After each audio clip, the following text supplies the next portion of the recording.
Alo, Trà Vinh xin chào các bạn. Hôm nay thì mình sẽ làm bánh khoai lang nha. Một món bánh dẻo ngon với bột nếp. Bên trong thì có nhân thịt và đậu xanh. Dẻo, bùi, thơm và đậm đà, ăn cùng với nước mắm.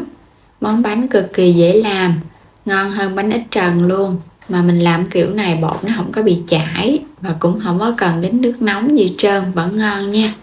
Bây giờ thì mời các bạn mình cùng vào bếp để thực hiện nè.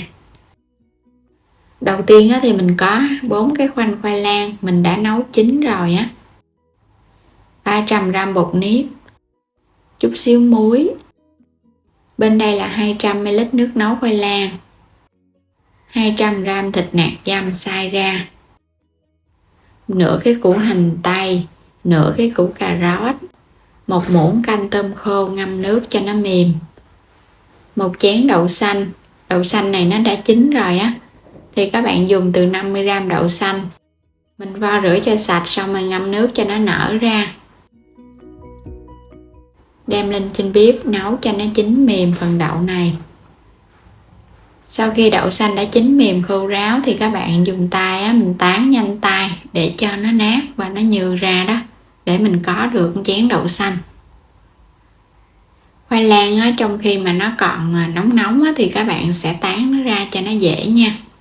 Mình nấu thì trừ hao nước cho nó hơi nhiều, để chút mình dùng cái nước khoai lang mình pha với bột luôn.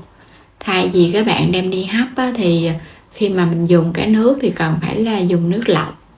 Nếu mà nước khoai lang thì nó thơm hơn. Tán cho nó mịn ra thì mình dùng đây là khoai lang Nhật nó sẽ có cái độ ngọt và cái màu đẹp. Phần khoai đã tán mịn rồi, bây giờ các bạn cho hết vô trong cái thau, để chút nữa mình đi trộn bột luôn á. 300g bột nếp tương đương 2 chén ăn cơm. Trộn sơn cái nha, cho phần khoai lang và bột nếp nó quyện với nhau. Khoai lang thì sẽ giúp cho cái vỏ bột nó mềm và nó dẻo. Mình không có cần phải pha thêm bột gạo nha. Cho muối vô. Rồi trộn đều lên cái. Nước này thì có thể từ 200 cho đến 300ml luôn, tùy theo cái độ hút nước của bột và tùy theo cái khoai lang mà các bạn nấu nó có hút nước nhiều hay là ít nữa. Mình nấu thì nó hút nước nhiều, còn mình hấp thì nó hút nước ít lắm, cho nên là bột các bạn phải pha nước nhiều một chút. Mình cứ cho vô từ từ nha. Lượng nước thì nó cũng không chính xác đâu, cho vô từ từ rồi các bạn trộn đều lên để cho khối bột của mình nó dẻo lại. Mình cho vô cái mình trộn. Bây giờ các bạn sẽ nhồi lên nha. Mình cho từ từ thôi, đừng có cho nhiều quá nó sẽ nhão. Mà lỡ bột có hơi mềm nhão thì các bạn cho thêm chút bột nếp. Bột của mình vậy là được rồi nha. Mình để đây một chút, đậy kín lại. Quay qua đây sẽ cắt cái phần cà rốt ra. Mình xắt ra những cái lát mỏng mỏng. Sẽ xắt sợi lại. Cắt nhỏ thì nhân vô nó sẽ đều ngon. Cắt cho nó đều hạt lựu vậy nè. Phần nhân này thì tùy thích của mỗi người, nếu mà không thích cà rốt thì khỏi cho. Củ hành tây thì mình dùng nửa củ thôi, tại củ này nó cũng hơi lớn các bạn sẽ cắt nó ra. Mình chẻ nó ra như vậy nè thì cắt hạt lựu nó nhanh lắm và nó không có bị cay mắt nữa. Cho dầu ăn vào chảo. Mình sẽ xào thơm cái củ hành tây nha. Xào với lửa lớn cho củ hành của mình nó săn và nó có mùi thơm lên. Thì bây giờ mình sẽ cho thịt vô mình xào. Xào thịt để cho nó thơm các bạn để lửa lớn nha. Khi thịt đã săn thơm thì mình cho cà rốt vô. Mình cho cà rốt là mình để cho nó có màu đẹp đẹp Còn nếu thích ăn nấm nữa thì các bạn cho thêm nấm mèo sắc nhỏ. Tôm khô thì ngâm nước cho nó nở ra. Thì cái món này các bạn cho thêm tôm khô nó sẽ thơm hơn Xào đều lên cái nữa rồi bây giờ mình sẽ cho đậu xanh vô.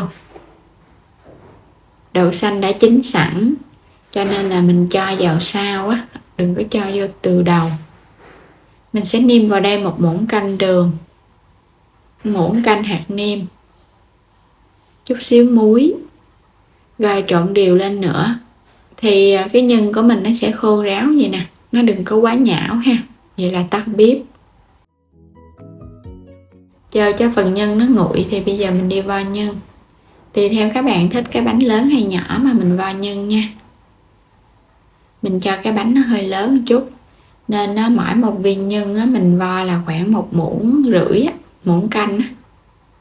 Nếu muỗng thì nó hơi nhỏ. Quay trở lại thau bột, bây giờ cho vô muỗng canh dầu ăn. Các bạn sẽ nhồi đều lên. Mình nhồi cho nó dẻo trở lại. Nãy giờ mình để cũng khoảng 15 phút á, bột nó nở ra. Khối bột của mình không có quá nhão mà cũng đừng có khô quá. Rồi bây giờ mình sẽ vo bánh. Cái viên nhân nó sẽ nhỏ hơn cái viên bột nha. Nếu như các bạn thích ăn cái vỏ mỏng á, thì mình dùng tỷ lệ 1:1 luôn. Còn thích ăn cái vỏ nó dày hơn thì 2:1. Cho nhân vào. Mình sẽ túm đều. Phần vỏ bánh là chủ yếu là mình dùng khoai lang, cho nên là chút nữa mình hấp lên cái màu nó cũng đẹp nữa. Và bột nó cũng mềm. Mình ăn 2 ngày nó vẫn không có bị cứng trở lại đâu. Qua tròn xong rồi bây giờ mình sẽ để qua một bên. Mình lót vô trong cái khuôn này để hấp luôn á. Làm lần lượt cho đến hết phần bột. Bánh mình đã làm xong. Tổng cộng được bao nhiêu đây bánh? Cái bánh cũng lớn, không có quá nhỏ đâu. Bây giờ chuẩn bị nước sôi để đi hấp. Nước trong nồi đã sôi sẵn.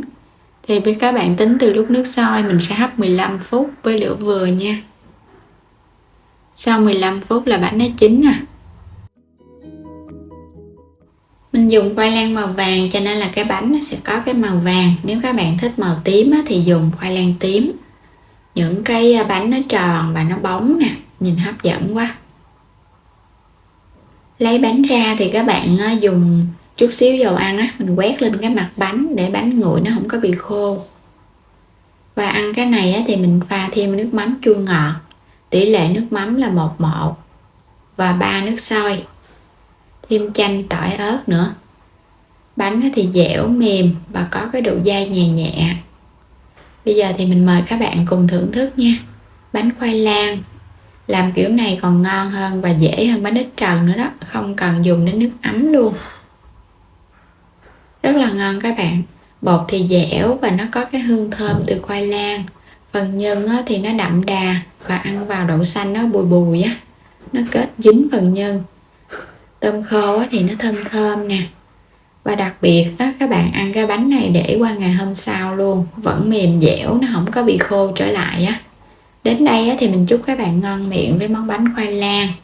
Đừng quên đăng ký kênh, ủng hộ Alo Trà Vinh, like và chia sẻ các video trong kênh giúp mình nữa nha. Xin chào tạm biệt, hẹn gặp lại các bạn trong những video tiếp theo.